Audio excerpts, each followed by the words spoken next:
All right, hello. This is Debbie Drum coming at you live from Mikasa, and we're going to be getting started in just a few minutes here. I invited some friends on, so hopefully they will join us soon, and we'll be talking about the topic of how to get lucky. And I'll give you a little bit more information about the topic in just a couple minutes here. So we see some people hopping on, which is awesome. Hello. Just go ahead and type into the comments. Tell me, give me a shout out, say hello, just so I don't feel by myself here. All right, let's see, trying to manage all this stuff at once is a little crazy. Hey Steve, hey Nora, what's up? All right, cool. Oh, my friend Michael, love you, man. You're never alone, cool. Hey Raji, what's up? Janet, what's up? Cool. All right, well, thanks for joining. And hey, Janine, woohoo, girl. We're going to talk about how to get lucky on this call. But first, one of the main reasons why I wanted to get on a Facebook Live is because I'm always preaching to people that Facebook Live will help you sell more books, right? So when you put yourself out there and you talk about your subject and you talk about your topic and you talk about things that are surrounding your topic, people will listen and they'll share your content and they'll interact with you. So that is one of the reasons why I'm doing this, because I just published a book, as many of you know, and it's about reading faster. And I actually wrote the book to help myself first and foremost, and also help other people with just being more productive, getting things done faster when it comes to material, learning things faster, because that's what we love to do, so that we can get ahead faster. We live in this fast-paced world, and this is what we're doing. So if you haven't checked out my book, Read Better Faster, I'll put it in the comments later on. Go check it out, because it is going to help you. It's getting rave reviews on how to actually read better, faster. Okay, and so one of the things that I'm doing now is I am putting this, what I teach, to practice, and I'm reading a book a week. And what I decided to do was do a Facebook Live about stuff that I'm learning, stuff that I want to share with you, that I think that, you know, not even wherever you are in life, not just business, will apply to you, okay? So one of the books that I just read, I read it in 2 days, right? Using my method, the Buzz Read method. It's called The Science of Being Lucky, and it's by Peter Hollins, okay? And this book just attracted me, the title attracted me, because I always wanted to, you know, learn about how, you know, why some people are luckier than others, or why does it seem like they are? Why are some people lucky, some people not lucky? Do some people have more luck than others, and why? And are some folks more destined to have bad luck, or are some folks more destined to have good luck? And I learned a lot. Very interesting stuff here. Before I get into that, I want to hear your thoughts about this topic, about luck. So what's your opinion about it? So just go ahead and type it into the chat box, if you will, and I will comment on it later.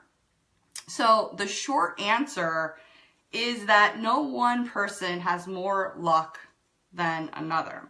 It's a mere fact that the more situations and circumstances that you put yourself in, the more luck you will have. Either way, right? Good luck or bad luck. So the more experiences that you have, and the more you put yourself out there, the more people that you connect with every single day, those are the types of situations that just bring about luck. It's not like one person, it just, steps in crap every day and they get lucky. It's no, because they're putting themselves out there. Things are happening in their life, which is creating luck. Okay.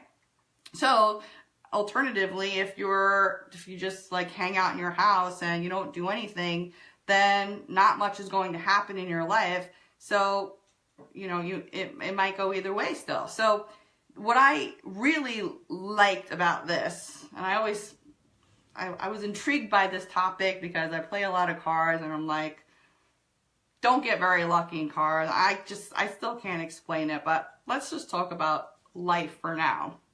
And one of my favorite parts of this book is the power of visualization. It plays a huge role in luck, okay? So who would have thought? So there was a study that was done in 1999 by these two people, one named Liam Pham and another named Shelley Taylor. And they did a test on what they call fantastical thinking, which is thinking about positive daydreams and fantasies. And they broke students up into 3 groups because they wanted to really test how visualization plays a role in the outcome of a situation, okay? So this is really interesting. So group 1, the students were asked to spend a few minutes each day visualizing with a clear image how great it would feel to score highly on an important midterm exam that was coming up. Okay, so they just were visualizing how great it would be if they got great scores. Students in group 2 were asked to spend a few minutes each day visualizing when, where, how, and how they intended to study for the exam. Okay, Shannon says, I am very lucky, but I think I am lucky, so it's a self-fulfilling prophecy. Exactly, they talk about that too in the book. For sure. Oh, hey, Ashley, what's going on? Hey, Jean, good to see you. Okay, so the second group, they visualized how, when, and where they were going to be studying for this exam. And the group 3 was a control, so they didn't visualize anything. And the results were really, really crazy. Well, not that crazy, because the students in group 1, the ones that were visualizing that they would do amazing, they studied the least and got the lowest grades on the exam.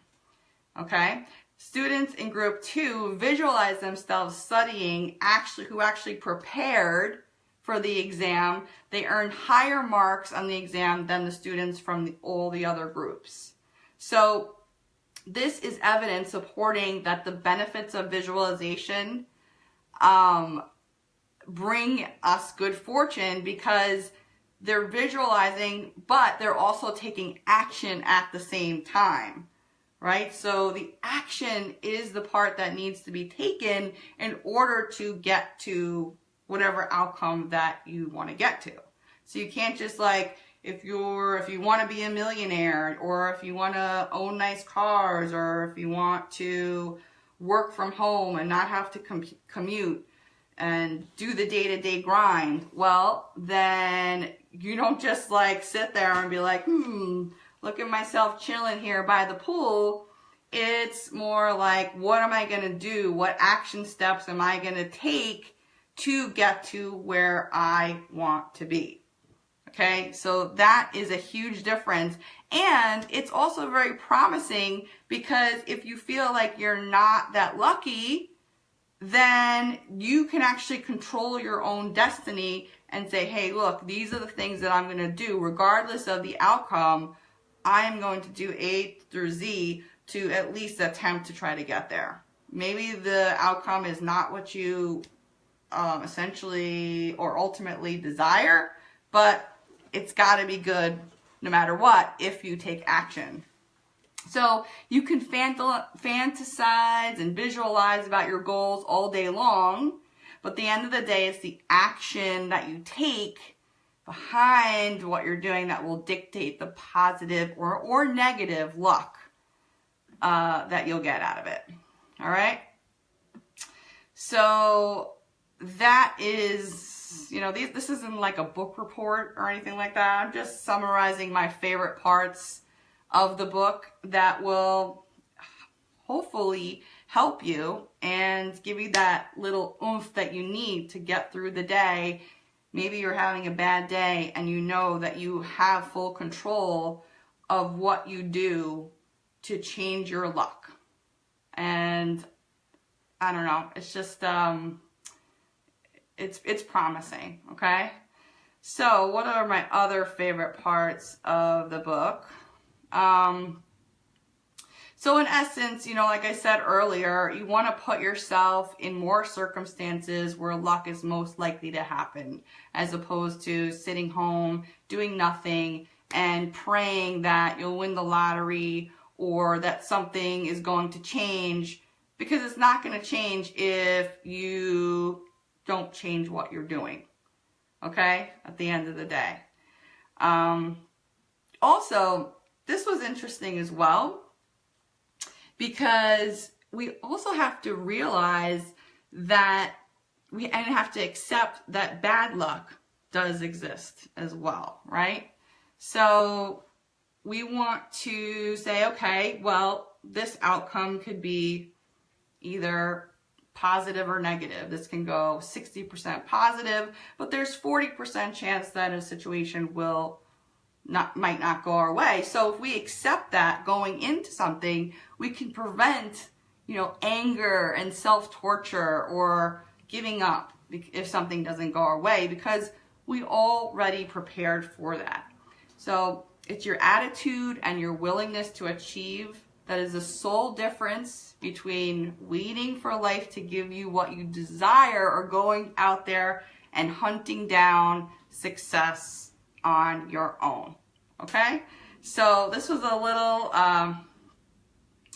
overview, if you will, of the science of being lucky. If you're interested in checking that out, if you're interested in reading that book really fast, go ahead and pick up my book, Read Better Faster. And again, if you're a subscriber, if you're part of my audience, then you know that doing Facebook Lives really helps get the word out there. So that's why I'll be doing this more. I always like to practice what I preach. And I see a lot of familiar faces on here, familiar names. Hey, hey Asia, hey Eric, Steve. Awesome to see you guys here. Hey Nicole. Yeah, so that's my spiel. I went on for a bit, and I love doing this, even though it's scary as heck, but you got to put yourself out there and do it anyway. So thanks for joining me, and I'll see you on the next live call. # Read Better Faster. Boom. Bye-bye.